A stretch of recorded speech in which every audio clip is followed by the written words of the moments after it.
Both the former and current directors of the FBI came under fire recently during congressional testimony on Capitol Hill. Hearings were held to discuss the Department of Justice Inspector General's report on the FBI's Hillary Clinton email investigation. IG Michael Horowitz found bias at the FBI against Donald Trump, but no evidence the bias had an impact on the Clinton investigation. So what's the truth about all this? What's likely to happen next? How might the IG report and another one coming out in a few months affect the special counsel's Russia collusion investigation? Well, joining us is Sam Nunberg. He's a former Trump campaign aide and political consultant. Sam, what were your thoughts about that IG report? I know many conservatives were disappointed. It seemed it revealed a lot to those who actually read it. Well, first of all, I think everybody has to understand that IG himself, Horowitz, is not doing anything incorrect when he says, I didn't find any political bias. The reason is the limitation on what he can find. He would literally need these FBI agents to tell him that the entire investigation, the procedures that they took, were all done because of their bias and because of their bias and their support for Hillary Clinton. In other words, he cannot build a circumstantial case. When we look at these texts that were sent, when they look into the fact that they had the FBI had two witnesses who have to corroborate each other's testimony sitting in the same room, I can tell you that's not the condition and the treatment that I got from Mueller's grand jury, from Mueller's special counsel. I did not get that treatment, nor do any of us. They're just trying to catch us, each of us, in the very least, process perjury traps on Mueller's vendetta against the president. With that said, the irony is that Peter Strzok, who was one of the most senior people. Now, remember, Peter Strzok, when I just say he's one of the most senior people, there's an email where James Comey emails his number two the statement he's preparing to give on the Clinton investigation. And the two people on that email chain that McCabe sends it to are Peter Strzok and Lisa Page, who Peter Strzok was having an extramarital affair with. She was cheating on her husband with him. And you have many other instances where when you look at this and you look at the fact that they were conducting this investigation at the same time, and this is critical, at the same time that they were launching a Russian counter-investigation, which Barack Obama certainly knew about. I don't want to hear from anyone he didn't. It strains credulity to believe that they would not have advised the President of the United States they were doing something that sensitive. Well, some of those texts between the two of them say that the president wants to know everything? They certainly did. And, we haven't received answers from that. And here's another critical point, which Horowitz conveniently leaves out. And I only assume it's under the orders of Rod Rosenstein, who's an absolute disgrace, who, along with Jeff Sessions, are two of the most dishonorable attorney generals and deputy attorney generals I've ever seen.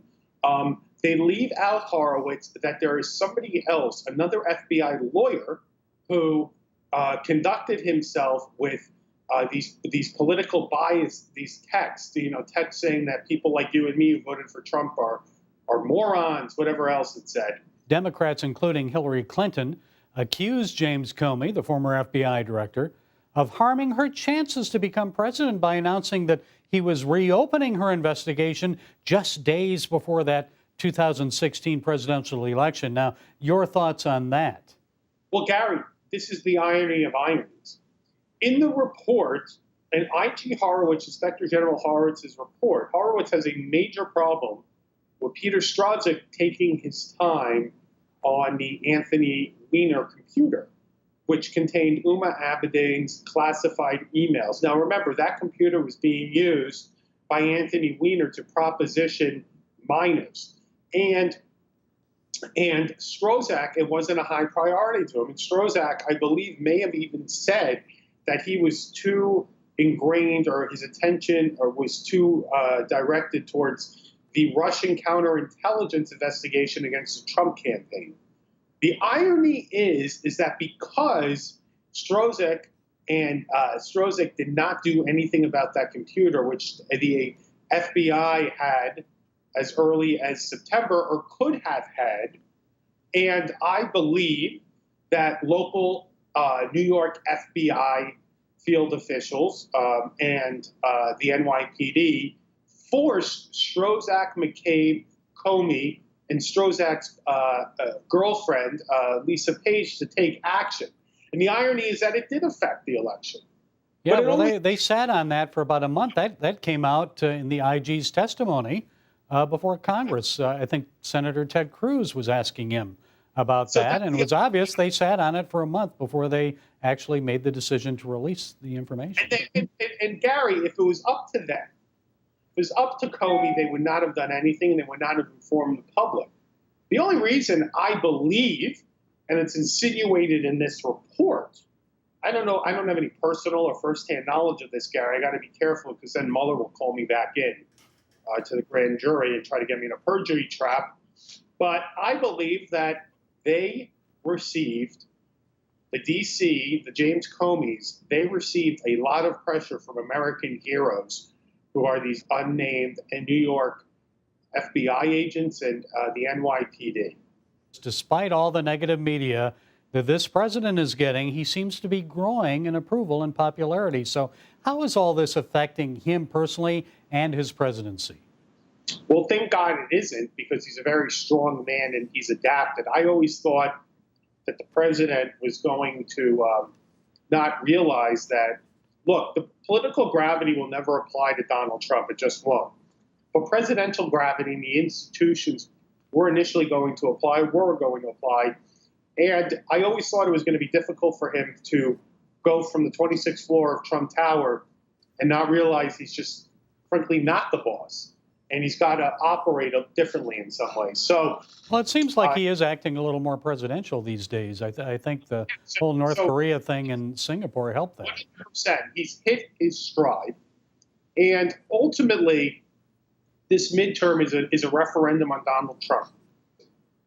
If the Republicans do not keep the House, and if the Democrats even have a one-seat majority and Nancy Pelosi is Speaker, in January 2019, I will tell you that Jerry Nadler, Adam Schiff, and Pelosi will impeach this president. They will keep this process going on. They will try to affect his reelection. Once again, if the Republicans do not keep the Senate, your audience has to understand that the president may very well, get another Supreme Court justice vacancy. And I guarantee you that if it's a Democrat Senate, they will not push anybody through to this president. So it's very important. This is ultimately Donald Trump's first reelection. And it's important for all of us, once again, to rise up and have a historic win for him, because this president is bringing peace from North Korea. He is securing our border. And most importantly, American optimism, people happy with the direction of the country, and our economic prosperity has never been higher after the malaise from Obama. And I think that that's why, whether we like him personally, whether we like everything he does, and I'm sure we all don't, we all have our problems, we have to work just as hard as we did in 2016 in that election for him, that midterm. And even despite the Republicans themselves in Congress, we're doing this for Donald Trump, and I hope we all go out and vote. Okay, Sam Nunberg, I think it's going to be a long, hot summer, maybe even a hotter fall as we prepare for the midterm election coming up in about 5 months. So I know you'll stay on top of it, and we appreciate you. We'll be back with you again. Thanks so much for joining us.